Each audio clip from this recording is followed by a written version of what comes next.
Welcome back, everyone, to another episode of The Old Card Shop. Josh here. We're going to have another episode this week about PSA mainly. We're going to have a small little PSA submission, a pretty spicy PSA submission, if I do say so myself, as well as some news regarding PSA. And then we want to talk about some other topics as well that are in the current events of Pokemon here.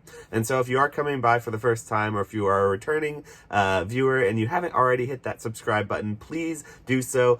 We are on our way to 1,000 followers here, and we're going to be doing giveaways all the way up there to 1,000.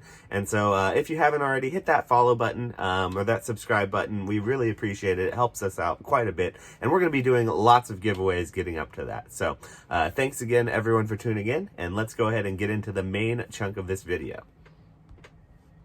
Okay, everyone.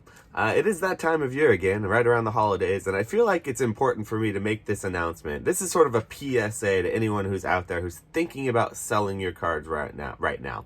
We understand that life throws you a lot of curveballs, and there are times where you get a little stretched for cash and you need to sell your cards, but there are times also in life when you probably should not sell your cards, and one of those times is right before the holidays.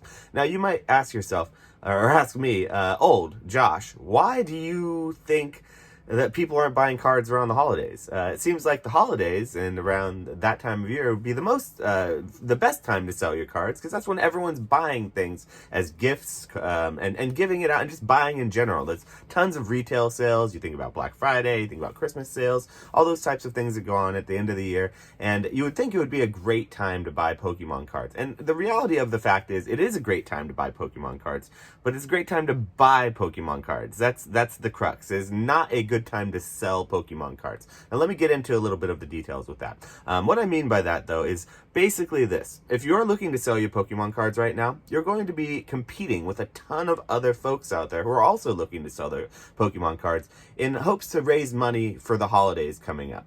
The sad reality, or it's not a sad reality, it's just a reality of the fact is that the Pokemon and card and collectible market, especially high-end collectibles, typically take a little bit of a dip right around the holidays. And I've seen this every year that I've been in the hobby, that I've actually paid attention to these markets, and you always see people sort of crying wolf and crying the market is crashing, when in reality it's just sort of a combination of different things happening, which happens every year cyclically. And so if you are thinking about selling, I just want to kind of make a quick little announcement that I don't think you should right now. I know a lot of folks have been reaching out to me about possibly selling their collections off, and they're not necessarily happy with exactly, not just from myself, but from the whole market with the numbers that have been coming out of sales. And so I would just say that if you are looking to sell your cards, if you have some other way to raise money, if it's not direly important, if it's not a life event that's causing you to sell and need to liquidate some of your assets right now, I don't think selling cards and collectibles right now, right before the holidays, is really in your best interest. So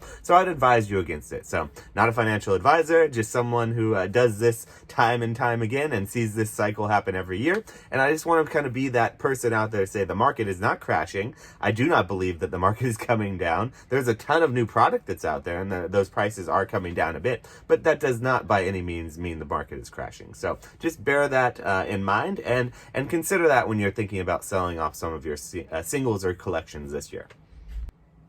All right, another topic I'd like to talk about today is just PWCC, and in general those auction blocks that are not eBay that are going on and happening right now. You see it with Golden, PWCC, some other smaller competitors popping up as well, but you're seeing these other competitors to eBay, other auction blocks happening. And just recently PWCC has come out with a recent sale of a booster box, a base set first edition booster box that went for a record price of over $400,000. Now, that is somewhat interesting considering the state of the market now. Now, we haven't seen a base set booster box sale like that in a long time. I think it was last October was the last public sale that happened.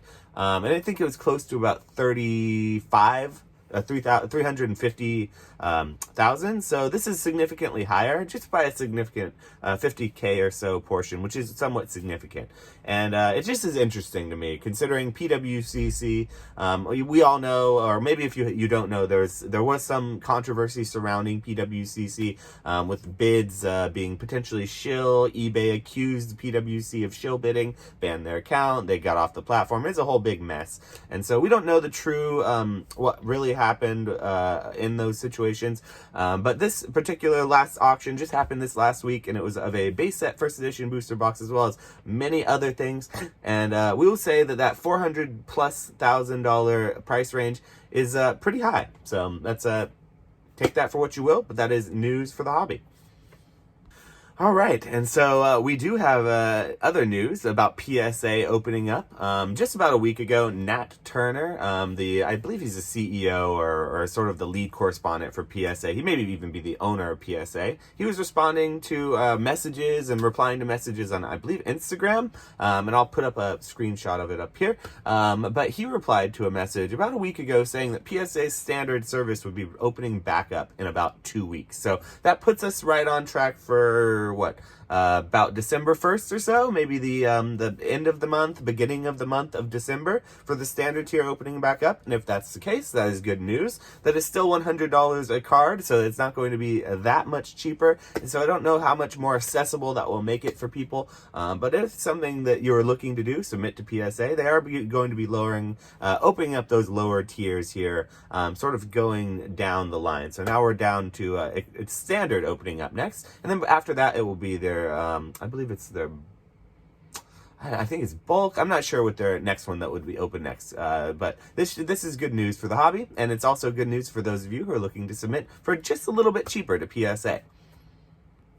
Okay, and now, without further ado, we will go to our PSA submission here.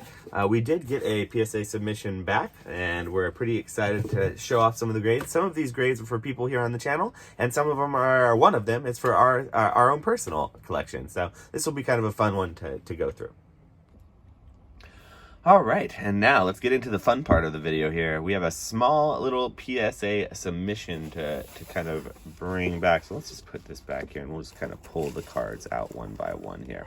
And so, all right, we're starting off with a bit of a banger here. We opened the box up already because these boxes can be really difficult to open up on camera, and so rather than waste a lot of you guys watching me struggle with that, we're going to go right into the submission here. So this is going to be the Blastoise that we pulled out of a blister pack from our one of our base set potentially shadowless blisters that we had opened on the channel. Unfortunately, it ended up not being shadowless, but this card we thought could have gotten a 10. I guess that was the one thing, was that little tiny corner down there.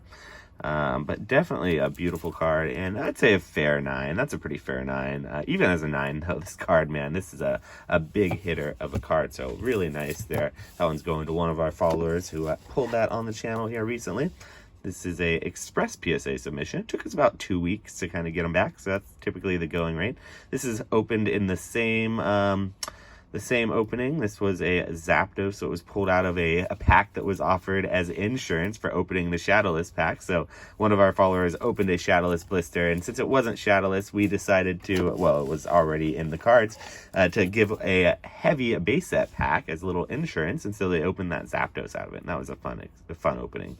And so this is going to be a Dark Raichu that was also pulled out of a Long Stem Team Rocket booster pack. Beautiful, beautiful holo. Such a gorgeous secret rare.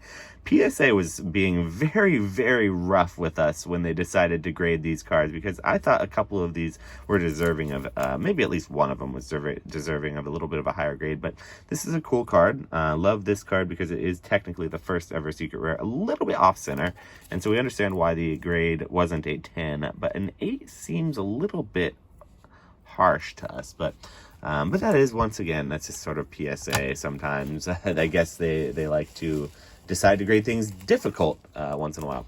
Now this is the one that we probably were most excited about submitting. This was also pulled out of a booster pack, on a long stem booster pack, out of our jungle packs we opened on the channel. This is probably the most exciting card I've ever pulled in my life. I love jungle no symbols, and this one in particular looked absolutely pristine, and we were correct. We sent this in thinking it would get a 10, and lo and behold, voila, it got a 10. Now this final one is something that you've seen a lot of on the channel. But let's just get right into it. Oh boy, this one was really fun. When I got the notification that this card was coming back, I could not help but peek at the grade of it, because I've been submitting these Magi cards for a long time. We've been trying time and time. We spent a lot of money. Let's just say we spent a lot of money submitting these to the Express tier. We've never pulled a 10 off of it, and so this is our first ever 10 on this card. And so, man, look at that beauty. I love this card so much. This series of card, the Magi 2002 Versus series, their promo series of cards, came out of Japan. It's just gorgeous cards. There's a whole series of them. I believe there are 14. I think there are 14 of them. I don't know exactly how many. No, this is more than 14. I think this is number 14. That's right. But yeah, very beautiful card. Hopefully you all enjoy it.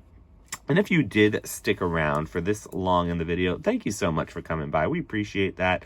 If you haven't already, make sure to like that video here and leave a comment down below. We will be doing more giveaways going on in the future here. And so just stay tuned and keep track of those. We're on the road to 1,000. We never thought we'd say that, but we are on the road to 1,000 followers. So help us get there by liking and subscribing this page. Thanks so much, guys. We'll see you on the next one.